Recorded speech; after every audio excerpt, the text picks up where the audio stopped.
بسم الله الرحمن الرحيم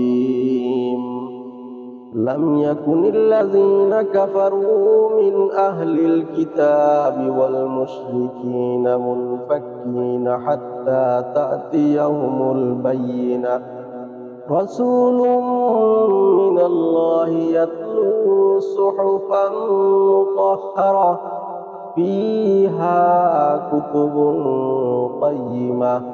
وما تفرق الذين أوتوا الكتاب إلا من بعد ما جاءتهم البينة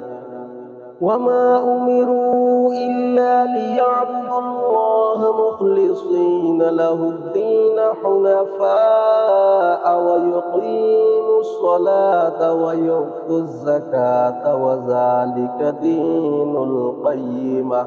إن الذين كفروا من أهل الكتاب والمشركين في نار جهنم خالدين فيها